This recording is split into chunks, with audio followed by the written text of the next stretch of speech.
Hello po sa lahat po ng taga-sugid at taga-subaybay po sa Obit Antique Collection sa YouTube channel. Yung mga hindi pa po nakasubscribe, please subscribe mga idol. Ito na naman po tayo sa ating pakay ngayon. At mayroon din po tayong koleksyon na ibabahagi naman po natin dito sa inyong harapan mga idol. At ito po mga idol, napakagandang kutsara ito mga idol. At gawa po ito sa pilak mga idol o silver. Ayan po. Ang gaganda mga idol. Ang lupit nitong nahuli natin mga idol. Sino kayang mga nakaalala o nakahawak nito noong unang kapanahonan pa mga idol? At itong mga kutsara na ito mga idol, mga nahukay lang ito mga idol. Ayan po. Silipin natin sa malipitan itong ano po itong nakapangalan sa kanya. Ayan po mga idol. Ayan po. Tsaka may number mga idol. Aninag nyo po ba dyan yung marka mga idol? Ayan parang FOB yata. May 2 0 saka dash 20. Ayan po. Napakaluma nito mga idol. Biro niya na ano lang ito, nahukay lang ito mga idol. Ito, meron din po tayong tinidor niyan mga idol. Kung meron tayong kutsara, meron din po tayong tinidor. Ayan napakaganda mga idol. Tsaka merong bata bali siguro kutsara ito ng mga anak ng mga mayayaman noong unang araw mga idol. Yung kulay mga idol, ganito lang yan. Kasi yung silver, kapag tumagal, saka ito yung magiging kulay po.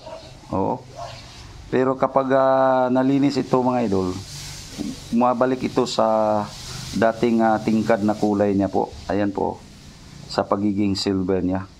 Ayan yung bata mga idol, kaya sipatin natin ito sa malapitan. Ayan po. Napakaganda mga idol. Parang naglalaro yung bata ng bubbles. Ayan Tsaka yung pangalan mga idol, ito. Silipin nyo rin. FOB pa rin Parang hindi pala 0 yan, 90 ba yan? 90-20. Ayan So, ito. Dalawang uri. Magkasing uri lang din po siya. Bali yung bata may dalang pandilig sa halaman mga idol. Ayan napakaganda mga idol meron yan napakatagal na nito sa ilalim ng lupa.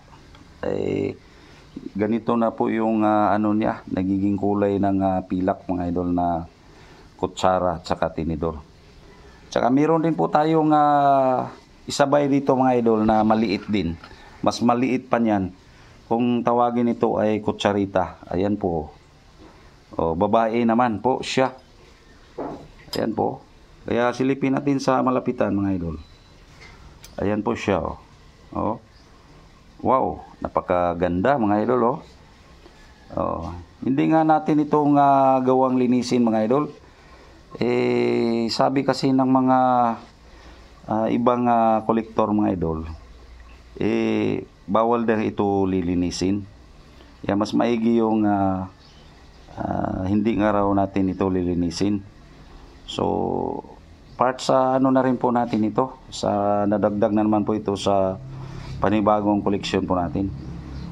Napakamahal nito mga idol na nahuli natin itong mga kutsarita na ito o kutsara at saka tinidor mga idol.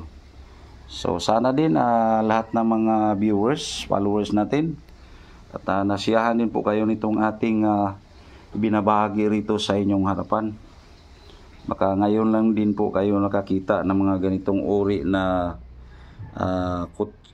tinidor at saka kutsarita at saka kutsara mga idol. Napakalupit sa ganda mga idol. So sana nag-enjoy din po kayo. So don't forget to subscribe Obit Antique Collection sa YouTube channel po natin para po matulungan nyo naman po yung channel po natin. So hanggang dito na lang. Thank you for watching.